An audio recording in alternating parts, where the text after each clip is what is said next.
ঢাকার বসুন্ধরা ও গুলশানের বাসায় মাসখানেক আগেই বসে সংসদ সদস্য আনোয়ারুল আজিম আনারকে খুনের ছক কষা হয়। পরে কলকাতার নিউ টাউনে ফ্ল্যাটে এসে ভাড়াটে খুনি এবং কসাইদের নিয়ে খুনের চূড়ান্ত পরিকল্পনা করেন মূল হেতা আখতারুজ্জামান শাহীন।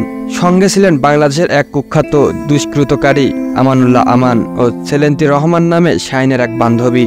নিউ টাউনে যে ফ্ল্যাটে খুন করা হয় সেখানে বসেই খুলনার বাসিন্দা ইদানিং মুম্বাইয়ে থাকা কোষাই জিহাদকে ডেকে এনে বুঝিয়ে দেওয়া হয় এমপিকে খুনের পর কিভাবে দেহ টুকরো টুকরো করে গায়েব করা হবে। আদালতের নির্দেশে শুক্রবার নিজেদের হেফাজতে পাওয়ার পর পশ্চিমবঙ্গ সিআইডির গোয়েন্দাদের জেরায় খুনের পর ফ্ল্যাটেই দেহ টুকরো টুকরো করে লোপাটে লোমহর্ষক তথ্য স্বীকার করেছেন কোষাই জিহাদ হাওলাদার। বনগাঁও সীমান্ত থেকে সিআইডির এসটিএফ ও বাংলাদেশ পুলিশের সহযোগিতায় বৃহস্পতিবারই গ্রেপ্তার করা হয়েছে খুলনার বাসিন্দা জিহাদ কোষাইকে। গ্রেপ্তারের পর তাকে নিয়ে লাশের খোঁজে নামে কলকাতা পুলিশ। শুক্রবার জিহাদকে নিয়ে পুলিশ 24 পরগনা ভাঙ্গরের খালে অভিযান চালায়। এর আশেপাশে মৃতদেহর খণ্ডিত অংশ ফেলা হয়েছে বলে জিহাদ স্বীকার করে। বস্তুত এই কোষাইকে গ্রেপ্তারের পরই এমপি খুনের নৃশংসতার কথা জানতে পেরেছেন তদন্তকারী গোয়েন্দারা। জেরায় জিহাদ স্বীকার করেছেন এমপির দেহ অংশ যাতে চিনতে না পারা যায় তার জন্য খুনের পর দেহ থেকে সরিয়ে নেওয়া হয়েছে চামড়া, তারপর টুকরো টুকরো করে কেটে তাতে হলুদ জাতীয় কোনো রাসায়নিক মেশানো হয়েছে। এরপরে প্লাস্টিক ব্যাগে ভরে ট্রলিতে করে কলকাতার নানা জায়গায় দেহ অংশ ফেলে দেওয়া হয়েছে। এমন তথ্য কলকাতা পুলিশের ফরেনসিক টিমের তদন্তকারীরাও অনুমান করেছেন। শুক্রবার উত্তর 24 পরগনার বারাসাত আদালতে পেশ করা হয় জিহাদকে।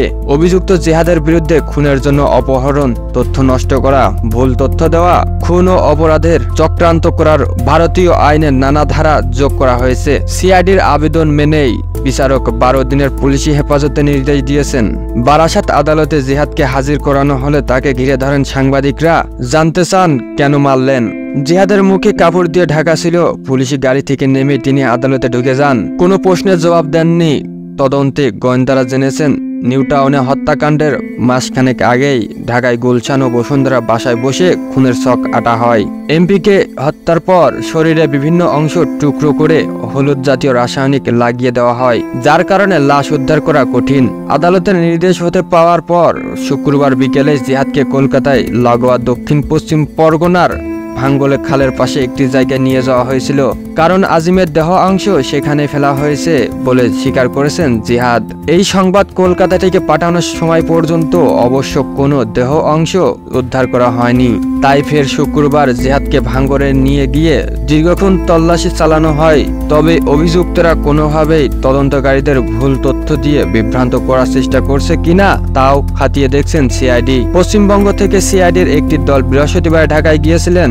নিউ টাউনে যে ফ্ল্যাটে খুন করা হয়েছিলেন বাংলাদেশের সংসদ সদস্য তার ভাড়াটে আমেরিকা প্রবাসী বাংলাদেশি আখতারুজ্জামান নিজেও সোনা চোরাচালানকারী বলে নিশ্চিত হয়েছেন পশ্চিমবঙ্গের সিআইডি। গোয়েন্দাদের সন্দেহ কলকাতায় শাহীন নিহত আনারুজ্জামান আজিমের যৌথ ব্যবসা ছিল। এমপিকে হত্যার পর পরিকল্পনাকারী ছিল তার ছোটবেলার বন্ধু ও ব্যবসায়িক পার্টনার এই শাহীন। হত্যার পরিকল্পনা করে তা বাস্তবায়নের দায়িত্ব ছিল আরেক বন্ধু ও বাংলাদেশের চরমপন্থী দলের নেতা আমানুল্লাহ আমানকে। কোষাই জিহাদকে জিজ্ঞাসাবাদে করে এদিন গোয়েন্দারা জানতে পেরেছেন কলকাতা বসে হত্যার চূড়ান্ত পরিকল্পনার পর বাংলাদেশে চলে যান শাহীন। হত্যার জন্য 5 কোটি টাকার চুক্তি করেছিলেন আমেরিকা প্রবাসী শাহীন। খুনের আগে আমানকে বেশ কিছু টাকাও দেন। বাকি টাকা দেওয়ার কথা ছিল হত্যাকাণ্ডের পর। সিআইডির সূত্রের খবর 30 এপ্রিল আখতারুজ্জামান শাহীন ও আমানুল্লাহ আমানের সেলেন্তি রহমান নামে এক বান্ধবীকে নিয়ে কলকাতায় আসেন। আগে থেকেই ভাড়া করে রাখা নিউ টাউনের সন্দিবা গার্ডেন ফ্ল্যাটে ওঠেন তারা। কলকাতায় আরও আগে থেকে চলে এসেছিলেন সিয়াম ও জিহাদ। এখানে বসে তারা সংসদ সদস্য হত্যার পরিকল্পনা করে। হত্যার পুরো দায়িত্ব আমানকে বুঝিয়ে দিয়ে 10 মে দেশে চলে যান শাহীন। পরিকল্পনা অনুযায়ী আমান বাংলাদেশ থেকে আরও 2 ভাড়াটে খুনিকে কলকাতায় নিয়ে আসে। কলকাতার 10 নম্বর সদর স্ট্রিটে হোটেল প্লাজায় একটি ঘর ভাড়া নেয় ফয়সাল আলী সাজি ও মোস্তাফিজুর রহমান নামে ওই 2 ভাড়াটে খুনি। ওই হোটেলের 12 রুমে 2 থেকে 13 মে ছিল তারা। হোটেলের রেজিস্টার তার উল্লেখ আছে। গোয়েন্দা সূত্রে জানা গেছে সংসদ সদস্য আনোয়ারুল আজিম যে 12 মে কলকাতার আসবেন তার আগে থেকেই জানতেন শাহীন।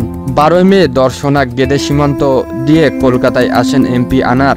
প্রথম দিন তিনি তার পরিচিত গোপাল বিশ্বাসের বাড়িতে থাকেন। পরদিন 13 মে নানা কৌশলে তাকে নিউ টাউনে সেই ফ্ল্যাটে ডেকে নিয়ে যায় হত্যাকারীরা। বিকেলের দিকে বাংলাদেশের এমপি সঞ্জীবা গার্ডেনে সেই ফ্ল্যাটে আসেন। এরপরেই আমান ও তার সহযোগী ফয়সাল, মুস্তাফিজুর, সিয়াম ও জিহাদ শাহিনের পাওনা টাকা পরিশোধের জন্য চাপ দেয়। এ নিয়ে শুরু হয় তর্ক বিতর্ক।